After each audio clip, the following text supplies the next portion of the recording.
Bom dia, gente. Acho que a maioria de vocês já me conhece. Eu caminho com vocês desde o começo da I-21. Era em outro lugar. Eu estive algumas vezes com as crianças lá, aqui. E também estive aqui em abril de 2022 falando sobre o trabalho que a gente tinha feito em Petrópolis. Então, não é a primeira vez que eu estou em algum lugar que é como resposta rápida à emergência. E também não é a primeira vez que eu sou enviada por essa igreja, mas é a primeira vez que eu fiquei tanto tempo lá. Eu queria pedir para passar o vídeo. A gente fez um vídeo para passar um pouquinho do que foi esse tempo lá. Bem pouquinho mesmo, porque foi muito intenso viver lá 7 meses. Mas eu queria começar com esse vídeo e depois eu falo mais.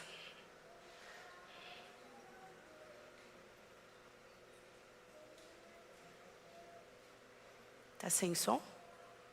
Tivemos em setembro de 2023. Em abril de 2024,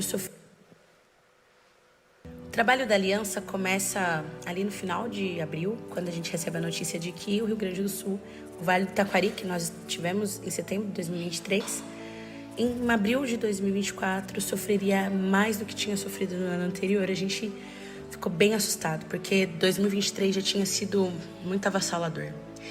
E chegamos assim que foi decretado o estado de emergência. E ali, logo no comecinho de maio, nos primeiros dias de maio, a gente entendeu a dimensão que eu não consigo narrar para vocês de tão assustador que era. E a gente passou muito tempo tentando entender o que tinha acontecido ali. O sentimento de impotência que sempre me acompanha nessas emergências, dessa vez se agravou, porque eu olhava para toda aquela situação e ficava pensando, gente, por onde começa? O que faz? Como faz? Quando a gente começou o trabalho com as crianças, a gente começou nos abrigos.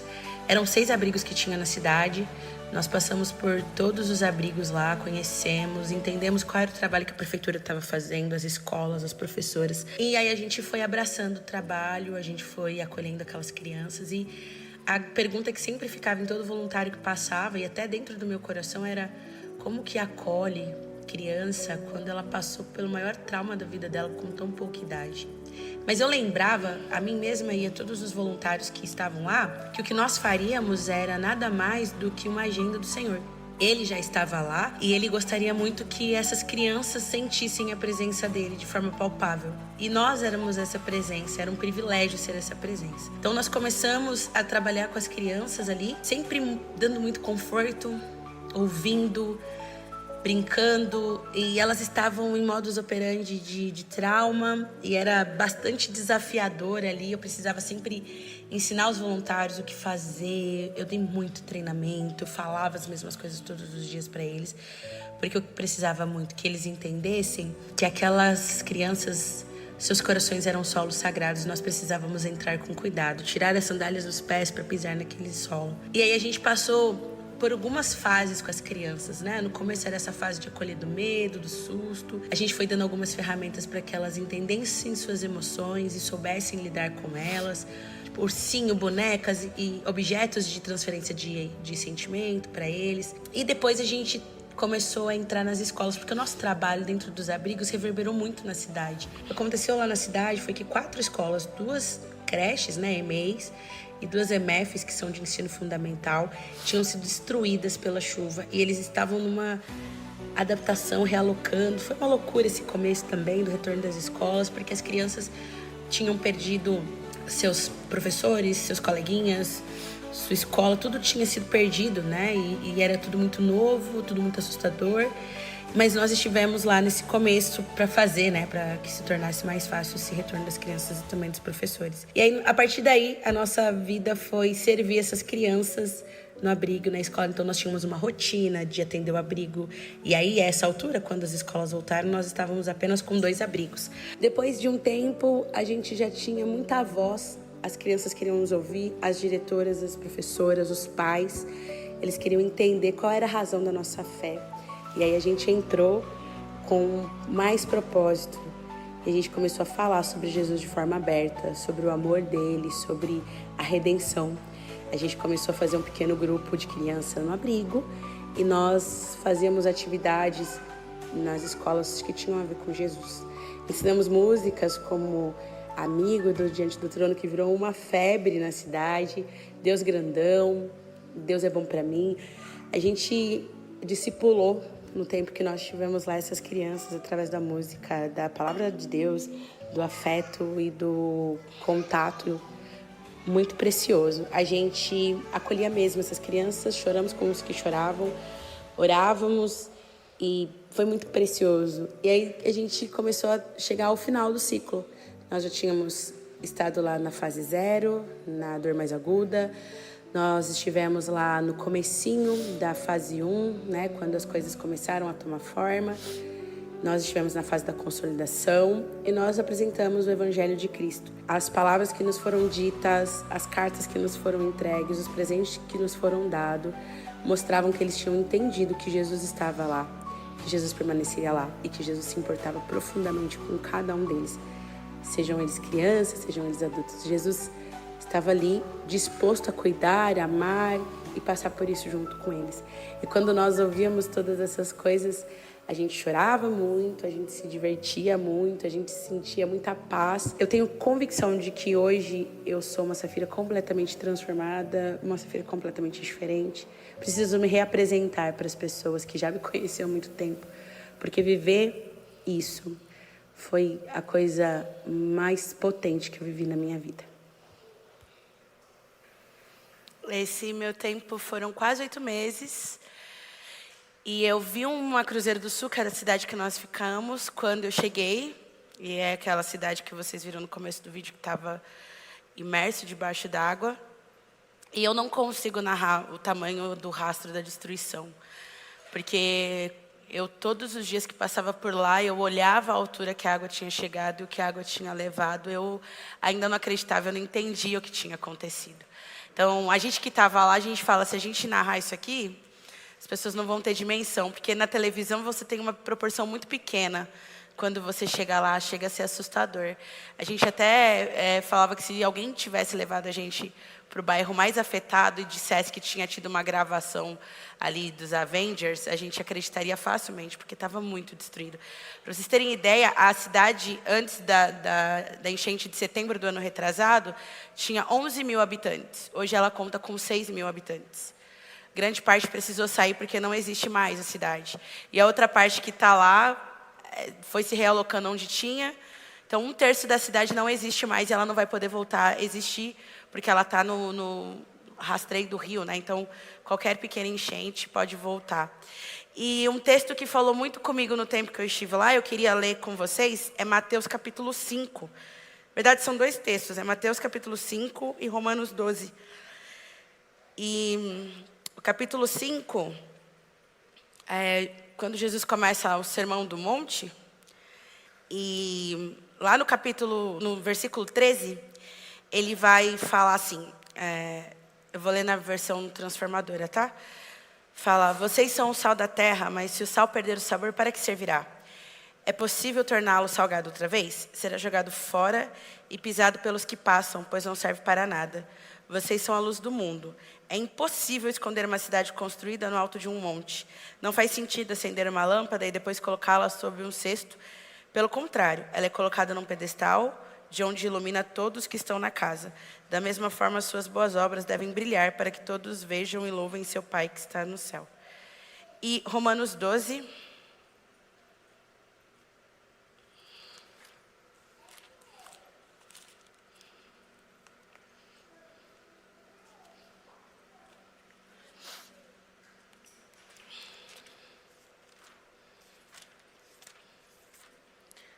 Os 2 primeiros versículos, ele fala, portanto, irmãos, suplico que entreguem seu corpo a Deus por causa de tudo que Ele fez por vocês.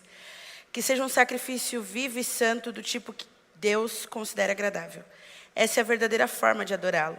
Não imitem o comportamento e os costumes desse mundo, mas deixem que Deus os transforme por meio de uma mudança em seu modo de pensar, a fim de que experimentem a boa, agradável e perfeita vontade de Deus para vocês. Porque esses 2 textos falavam muito comigo, porque desde que eu me conheço como gente, E a Tati, no começo, quando eu cheguei mais cedo, ela falou, você realizou seu sonho. Mas desde que eu me conheço por gente, eu queria ser parte do que Deus estava fazendo no mundo. Queria ser missionária. Como todo filho de crente, que tem alguma experiência com algum missionário em algum momento, ele também quer ser. E eu queria abraçar o mundo, eu queria ir para a China, eu queria ir para a Coreia do Norte, eu queria ir para a África, para os indígenas, para a Ásia, para a Europa. Mas eu fui crescendo e fui percebendo que a missão ela é muito maior do que isso que eu imaginava. E aí eu fui fazer letras para poder ser útil em alguma coisa no reino. E em 2022 eu comecei a trabalhar então com resposta rápida à emergência. E eu falo que eu fico com a parte boa, que é sempre com as crianças. Então, desde 2022 a gente já passou por vários estados trabalhando com as crianças em situação de pós-trauma. E eu lembrava de Mateus 5 porque ele falava que não fazia sentido você acender uma luz e colocar debaixo da cama, ou você ter sal que não salga mais.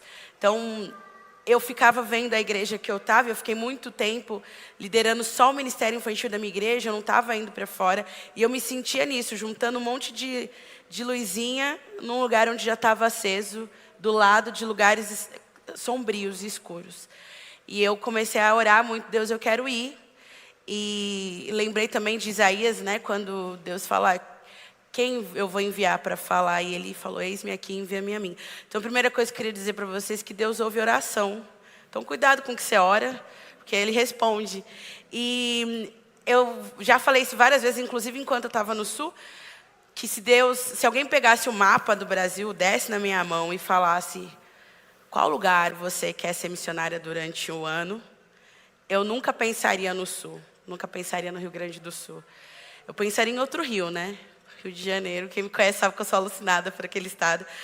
Mas Deus me mandou para o Rio Grande do Sul e foi desafiador. Primeiro porque era assustador. A gente conseguiu ter mais de 1.000 voluntários nesses 8 meses que nós estivemos lá, de forma recorrente, né? Eles vinham, iam embora, ficavam um tempo a mais. E desse pessoal que esteve lá, a gente teve uns voluntários da SOS Global, não sei se vocês conhecem, mas o pessoal da SOS Global atende catástrofe no mundo todo. E aí, um dos voluntários que estavam lá, ele passou por 28 países já. E ele, quando ele olhou o Cruzeiro do Sul, ele falou, eu nunca vi nada tão assustador. E ele já viu terremoto, maremoto, tsunami, e ele ficou assustado com um acidente num país que não tem esses tipos de catástrofes. E aí a gente começou a ter dimensão quando a gente andava lá, né? Aquelas imagens de barco que vocês viram, foi o que a gente fez nos primeiros dias. E eu lembro da primeira vez que eu vi as crianças, elas estavam num galpão. Tem até uma cena num vídeo que eles estavam jogados, assim. Quem conseguiu salvar alguma coisa, delimitava o seu espaço com aquilo que tinha salvado. Mas quem não tinha conseguido salvar nada, estava no meio do ginásio, num pallet com um colchão. E uma das mães me falaram assim, é muito humilhante estar aqui, porque nem a meia que eu estou usando é minha. Eu tive que pedir para alguém uma meia. E as crianças, elas estavam em catatonia. Elas não conseguiam reverberar aquilo que elas estavam vivendo. Eram crianças sentadas, olhando para o nada, porque todo mundo estava chorando. Então, elas precisavam ver em alguém um olhar de esperança, de alegria, e esse alguém era a gente. Então, eu que fui uma criança que a mãe falava para engolir o choro, eu aprendi técnicas de engolir o choro, né? Então, eu ensinei que você coloca a língua no céu da boca e o choro imediatamente vai embora. Então, a gente colocou muito a língua no céu da boca, e tinha gente que falava, eu quase enrolei a língua e aqui a lágrima saindo. Esse dia foi um desses. A gente foi montar e tinham crianças de todas as idades, né? Então, eu peguei os menores, peguei aqueles móveis de criança que você monta só encaixando, e peguei os menores para me ajudar, e os maiores foram para dentro do espaço, porque a gente construiu, depois se vocês acompanharem, olharem as redes sociais da Aliança Evangélica, tem um vídeo mostrando como era o abrigo, e depois a nossa equipe construiu divisórias para que essas famílias pudessem ter privacidade e essas crianças tivessem segurança. Então, fizeram divisórias dentro dos pavilhões com madeira e trancava e tal. E no meio do abrigo a gente fez um espaço para criança. Ele era mais baixo, que era para para as crianças poderem ficar lá sob supervisão. Então, qualquer adulto que passava conseguia ver o que estava acontecendo ali. E aí, no começo era só um espaço, depois a gente conseguiu comprar coisas para mobiliar e brinquedos, né? E aí, nesse dia, eu estou montando esse móvel com as crianças, os maiores estão lá dentro. E aí, quando a gente foi finalizar, eu pedi para os pequenininhos esperarem, que se eles entrassem ali, a gente não ia conseguir organizar. Então, estou montando mais um último móvel. Uma criança que estava encaixando os livros, ela tinha entre 10 e 11 anos, ele estava colocando os livrinhos lá e ele perguntou assim para mim: ô tia, quanto que vocês gastaram aqui nisso tudo? Que tinha casinha de bolinha, tapete colorido, um monte de brinquedo, um monte de livro. E ele: quanto vocês gastaram aqui nisso tudo? Aí eu falei: mas por que você quer saber disso? Você não precisa saber, né? Tá legal? Você gostou? Tá bonito? Ele falou: tá, muito bonito. Eu tô achando isso aqui o lugar mais legal que eu já fui. Ah, eu falei: ah, então é isso que importa pra gente. Aí ele continuou arrumando. Ele: tia, onde vocês estão dormindo? Vocês estão em algum hotel? Eu falei: não, a gente está numa igreja, que era a AME, né? Associação Missionária Evangélica, uma igreja que virou um lar pra gente durante 7 meses, né? E aí eu falei: a gente está lá numa igreja, mas vocês estão dormindo onde? Tem cama? Eu falei: não, a gente dorme num colchão. Aí ele travou, ficou olhando pra gente, olhou um por um ali, cada um fazendo suas coisas, voltou para os livrinhos, e aí ele: ô tia, então por que vocês não usaram esse dinheiro que vocês gastaram aqui para comprar cama para vocês? Eu falei: não, porque a gente escolheu vir para cá, dormir no colchão, porque a gente queria que isso aqui acontecesse para vocês. Aí ele ficava: tia, mas não faz sentido, por que vocês estão dormindo no chão? Ó, eu falei: não, mas isso aqui não tá legal, você não tá gostando? Ele: tá muito legal, tá muito bonito. Eu falei: então era isso que a gente queria. Aí ele parou de novo, voltou, virou para mim de novo, e aí essa foi a facada no meu coração, né? Ele falou: tia, desculpa. Aí eu falei: por quê? Porque você tá dormindo no chão. Aí eu olhava para os voluntários ali, ninguém se olhava. O olho encheu de lágrimas, ninguém se olhava. E aí eu falei para ele: não, tem que pedir desculpa. Aí ele: obrigado. Se vocês não estivessem aqui, a gente não sabe o que seria da gente. E aquele momento ele entendeu. E eu vou chorar, vocês me perdoem. Mas naquele momento ele entendeu o que estava acontecendo. E eu falei para ele assim: se eu não viesse, Jesus mandaria outra pessoa, mas vocês teriam isso. E aí, a partir daquele dia, ele sempre falava isso: ah, quem mandou os verdinhos foi Jesus. A cidade era muito pequena, então a gente acabou se destacando muito, porque onde eu olhava tinha uma galera de colete verde. E chegou um momento que eles queriam entender por que a gente estava lá. O que a gente estava fazendo lá? Por que vocês estão aqui? Por que vocês saíram tão longe? Eles sempre perguntavam: mas de onde vocês vieram? Vocês estão recebendo para estar aqui? E quando eu falava que a minha amiga Sandra tinha me mandado agasalho, porque nem agasalho eu tinha naquela cidade, as crianças ficavam assustadas. Falavam: tia, mas por que você está fazendo isso? Porque eu fui para lá para ficar 10 dias, e quando eu olhei o abrigo, eu falei: não tem condições de eu voltar. Inclusive, eu ia vir aqui em maio falar para vocês de como é que estava lá, eu não consegui voltar. E aí eles ficavam assustados: por que você veio lá de São Paulo para cá? E eles falavam: se fosse em outro lugar, eu não iria. Eles assumiram muito isso, assim: nós não iríamos se fosse qualquer outro lugar. E a minha resposta era: porque alguém olhou para o céu e clamou por socorro. E Deus respondeu com um chamado que eu atendi e vim. E isso foi muito significativo, porque a partir desse momento eles queriam entender que Deus era esse. E por que Ele se importava tanto com eles? Quem era esse Jesus?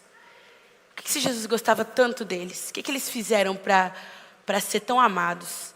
Vale ressaltar que o Rio Grande do Sul tem predominância em religiões de matriz africana. Umbanda, candomblé e até um pouco de bruxaria lá é muito forte.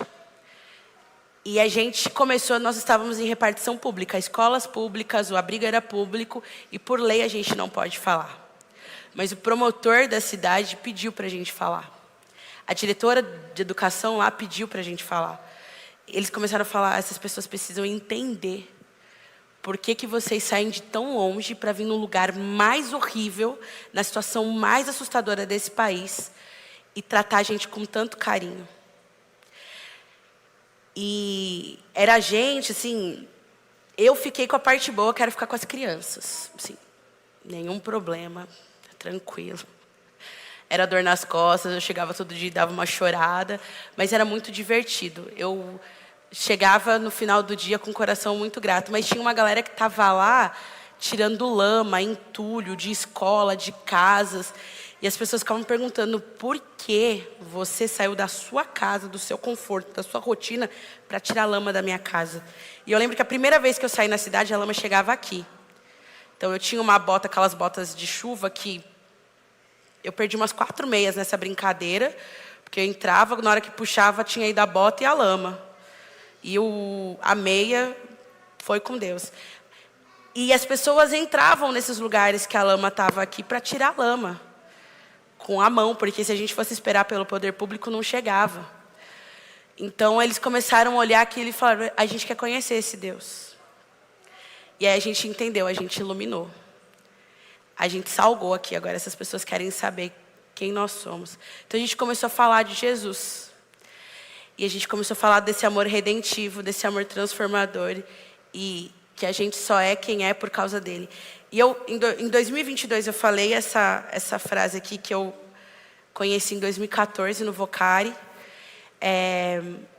que é da Nauzira Nascimento. Eu não sei se vocês conhecem, mas se vocês não conhecem, procurem saber quem é essa mulher. E a Nauzira Nascimento, ela tem uma frase que é: Deus, não me deixe de fora do que o Senhor está fazendo no mundo. E essa tem sido a minha oração. E quando eu comecei a falar de Jesus e eu comecei a perceber que aquelas crianças, elas começaram a voltar à alegria. Aquelas crianças que no começo estavam sentadas no banco, olhando para o nada, em estado de catatonia. Quando a gente abria o portão dessa escola, elas vinham correndo, que era perigoso a gente cair de costa na ladeira. E elas vinham gritando, aliança, aliança. Eu perdi nome, né? Eu não tinha nome, meu nome era Aliança Evangélica. Ah, quem sou eu? Aliança Evangélica. A gente andava no mercado, a gente encontrava uma criança, ela gritava, Aliança Evangélica! Que era... e quando não falava assim, ai, vocês limparam a minha casa, muito obrigada. Eu não peguei numa enxada. Eu não tirei um barro. Mas ele achava que era eu porque eu estava com colete. Eu falava, não, foi nada. Tranquilo. Ai, vocês devem estar cansados. Não, foi tranquilinho tirar. Nem sei que casa que era. As pessoas falavam, ah, você limpou a casa dos meus pais. Foi a gente. A gente virou uma pessoa só. E a gente aprendeu muito sobre a unidade do serviço, porque lá tinham denominações diversas. Lá a gente percebia que o serviço une a igreja. E era um privilégio ser parte disso. Era um pouquinho do que nós vamos ser na eternidade, no céu. Porque era gente do mundo, do Brasil todo. Era gente com vários sotaques, costumes, várias formas de crer no Evangelho. Uns que tinha visão, outros que falavam em línguas. Eu que não estava entendendo muito bem, né? Porque a minha raiz é muito tradicional. Fui criada numa igreja muito tradicional, então a galera orava em línguas. Era uma galera que era muito mais cética, tudo no mesmo lugar. Todo mundo junto. E se dando bem, porque a gente não estava lá para discutir teologia, teoria, ideologia. Nós estávamos para servir o reino, para ser a extensão de Jesus. Isso foi muito legal, poder viver isso. E quando a gente estava perto de ir embora, aí dali de novembro para frente, eu comecei a chorar de saudade, né? Então o primeiro choro era aquele choro de dor, de angústia. O que está acontecendo aqui? Eu tive as oscilações de sentimentos muito fortes. E eu acho que eu tive assim, os sentimentos da maneira mais profunda, como eu nunca tinha tido antes. Então, a primeira foi a angústia. Eu nunca me senti tão angustiada. E uma oração que eu aprendi a fazer foi, Senhor, me mostra com os teus olhos como o Senhor enxerga as pessoas. Então, eu orava muito para enxergar as crianças da forma que Deus enxergava. E a dor delas me doía. Então, eu chorava muito por causa da angústia, do desespero. Depois eu comecei a chorar de emoção de poder ver essa transformação dessas crianças ressignificando o olhar, delas brincando, delas amando a gente. E depois eu comecei a chorar ali de que bom, elas entenderam e agora eu posso ir embora. Quando a gente estava terminando o ciclo, porque quando a gente começou em maio, tinha muito voluntário de tudo. Era voluntário e a gente chamava até de turista de tragédia, porque a galera entrava no abrigo com câmera, filmava a galera sem permissão, era muito ruim. E tanto que eles foram bem hostis com a gente no começo, porque eles estavam achando que a gente ia embora. Quando a gente começou a falar, a gente vai ficar aqui até o final do ano, e a gente começou a ficar mesmo, eles até brincavam que eu era chata, né? Mas você é chata, você insiste, né? Você não vai embora, porque eles me viam direto. A cidade era desse tamanho, né? O que sobrou era menor. Então a gente circulava lá, a gente sempre via as mesmas pessoas, ficamos amigos dos policiais, ficamos amigos do prefeito, dos vereadores, todo mundo que trabalhava lá. E eles falavam, vocês são insistentes, porque a gente chegou e a gente não foi embora. E aí eles começaram a ser mais leves com a gente e a querer nos ouvir. E aí a gente falou, a gente vai ficar até o final do ano. No meio do processo, a gente recebeu um convite da Prefeitura de Pomerode, que eles tinham todo o material para construir casa, mas não tinham gente para construir. E as pessoas que receberiam essas casas não necessariamente conseguiriam. Então a gente começou a construir casa lá também. Então foi muito legal. A gente entregou a casa de uma criança, o Gael, que a gente acompanhou no abrigo, a gente acompanhou na escola e a gente viu ele ganhar a casa. Aquilo para mim foi incrível. Porque ele era um menininho que eu cheguei no abrigo, era uma criança assustada, ele tem 3 anos. Então ele era muito pequenininho, ali assustado, foi uma das crianças que foi muito afetada na fala, quase não falava mais. Depois ele foi para a escola, e a escola ajudou ele a se desenvolver, e depois a gente estava vendo ele receber uma casa. E eu lembro que a cena de quando a gente montou tudo no quarto dele, né? A cama, a gente escolheu os brinquedos que iam para o quarto do Gael. E quando ele abriu a porta e ele pegou um brinquedo, e aí ele olhou e falou, é meu, tia? Eu falei, é seu. E aí eu queria chorar muito naquela hora, porque ele voltou a ter senso de pertencimento. E o brinquedo que eu dei, e eu queria pedir perdão a todas as mães, em nome dessa mãe, porque eu dei uma flauta, e um chocalho, e uma meia-lua. E aí aquela criança, quando começou a ter o culto, ele quis ir participar do culto com a flauta e o chocalho. Então eu botei ele no meu ombro, ele estava aqui, ó, e tchac, tchac, tchac, tchac, no louvor, mas ele se sentia parte. Então ele estava muito feliz.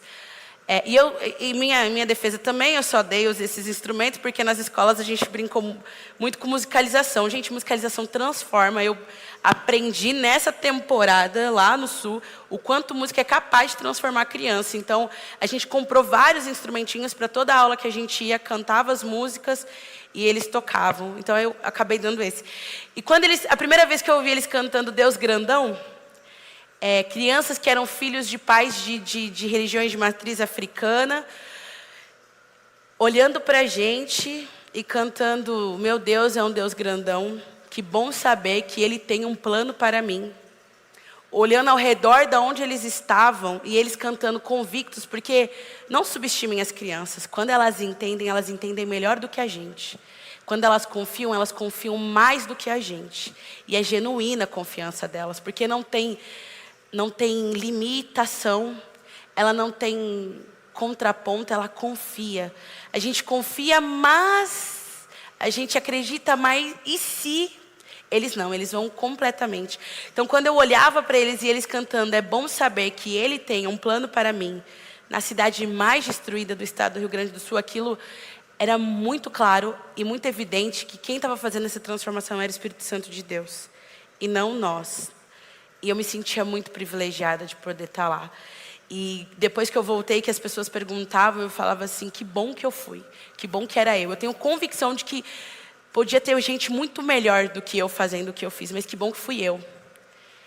Graças a Deus eu obedeci, vivi o privilégio de estar lá. Ao mesmo tempo que foi muito difícil, foi muito surpreendente, foi muito emocionante. E eu não desejaria estar em qualquer outro lugar do que lá.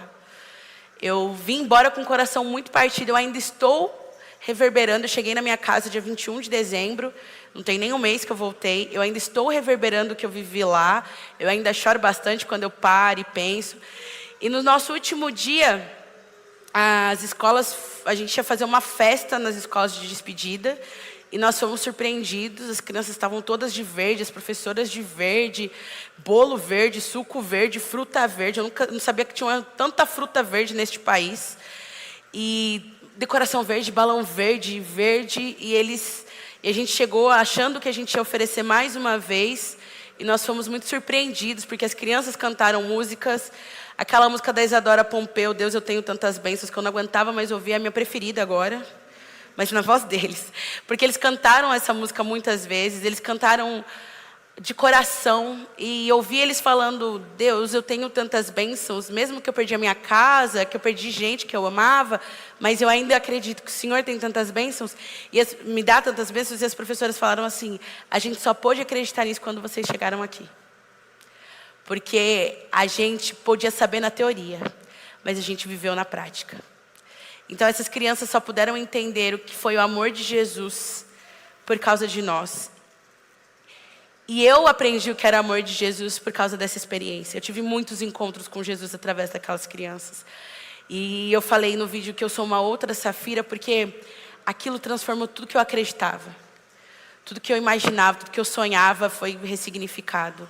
E foi um privilégio poder viver isso. Então, no último dia que a gente foi embora e que a gente viu aquelas crianças sorrindo, e quem me acompanhava nas redes sociais via que toda hora eu aparecia com uma cara mais inchada, né? Porque a gente chegava na escola, tomava um soco no estômago, chorava, ia para outra, era mais um.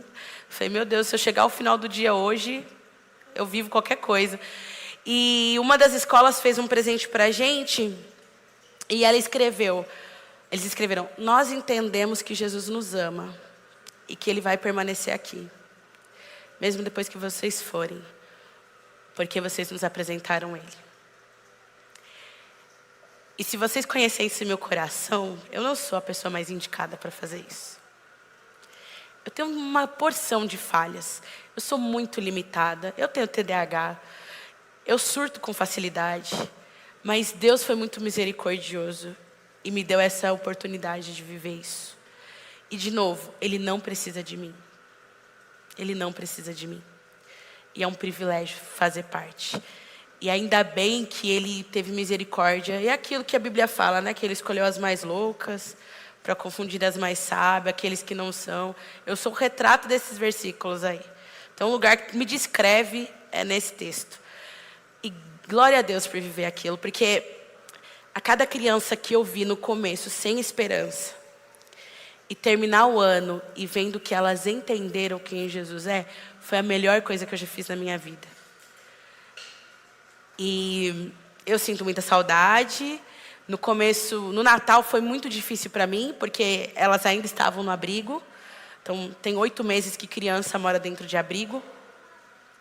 E eu fiquei coração muito apertado, mas eu ouvi um amigo falar assim: Jesus continua lá. E agora elas têm convicção disso. Você pode ficar bem. Então, às vezes, as pessoas precisam ter encontros com Jesus. E a pessoa que mais precisava ter encontro com Jesus era eu. E eu pude viver muitos encontros. E, gente, tem muita história engraçada, tem muita história triste, tem muita dor, mas a gente foi embora de lá sabendo que a gente tinha ressignificado a tragédia em amor. Eu até ouvi uma criança falando assim: será que o ano que vem vai dar enchente de novo para eles voltarem? E eu falei: aí eles vão querer matar a gente, né? Essas crianças ficarem orando para ter enchente, para a gente voltar lá. Mas ela entendeu que a enchente foi assustadora, mas ela recebeu muito amor.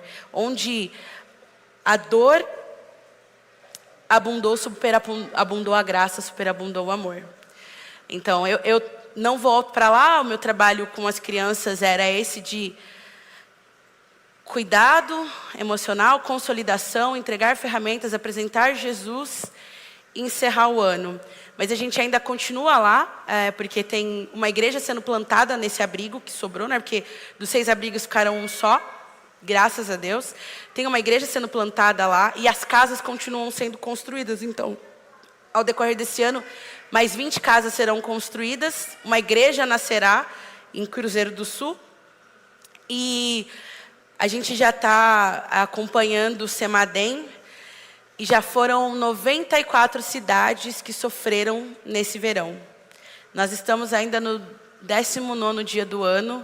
E nós já temos 94 cidades em estado de alerta e algumas em situação de emergência. A equipe da Aliança já chegou em Ipatinga na semana passada, porque Ipatinga entrou em estado de emergência. Muitas pessoas desabrigadas, muitas pessoas mortas. E a gente tem visto que essa crise climática tem aumentado. E a gente precisa ser resposta. A igreja precisa ser resposta. Porque quando perguntarem daqui a alguns anos onde a igreja estava quando isso aconteceu, eu posso afirmar, a igreja estava em Cruzeiro do Sul. A igreja estava em Canoas. A igreja estava em Caxias. A igreja estava em Gravataí. E agora nas outras cidades.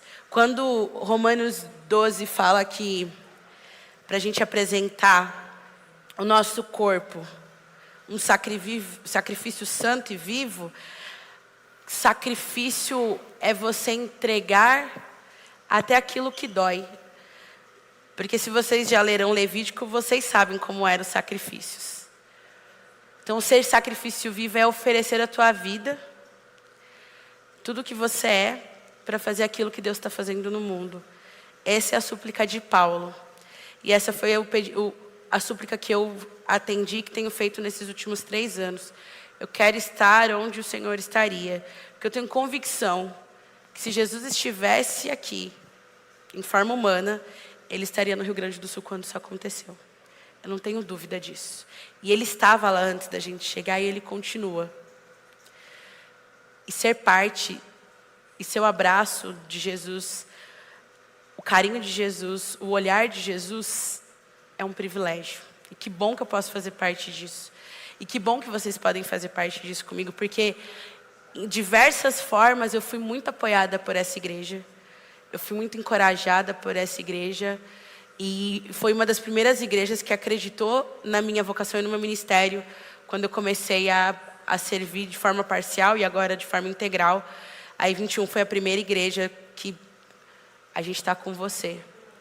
E nem só pelo pastor, mas por outras pessoas que já me conhecem, que já trabalharam comigo e têm convicção da minha missão, da minha vocação, falaram: a gente está junto. Então é um privilégio, porque tudo que eu fiz lá, uma vez quando eu era adolescente eu vi uma imagem, e essa imagem me marcou muito.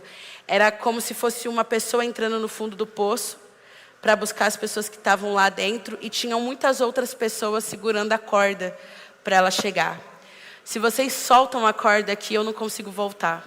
E eu não consigo talvez nem chegar bem lá.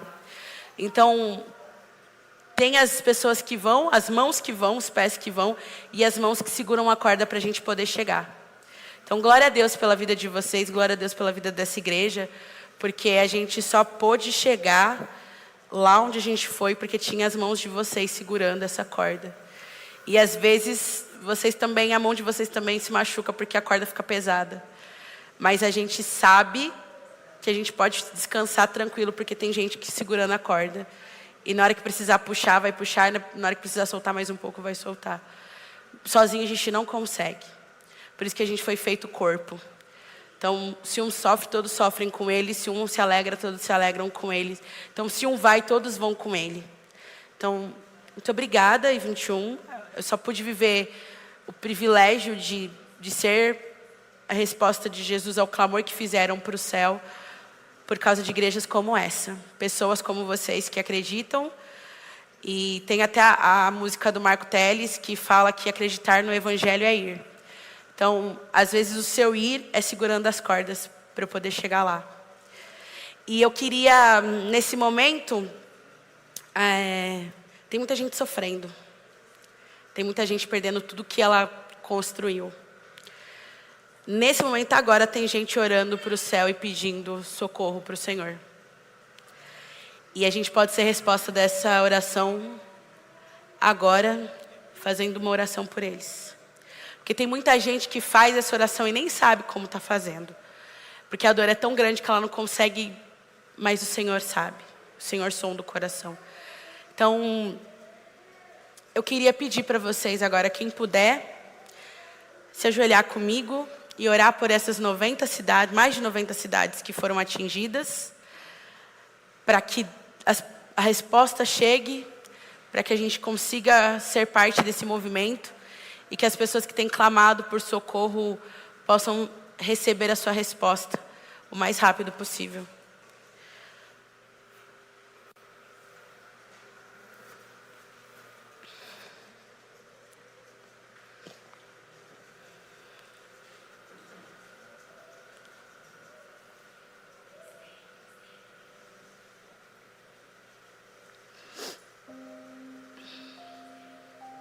Deus, a gente se ajoelha aqui em forma de te pedir misericórdia.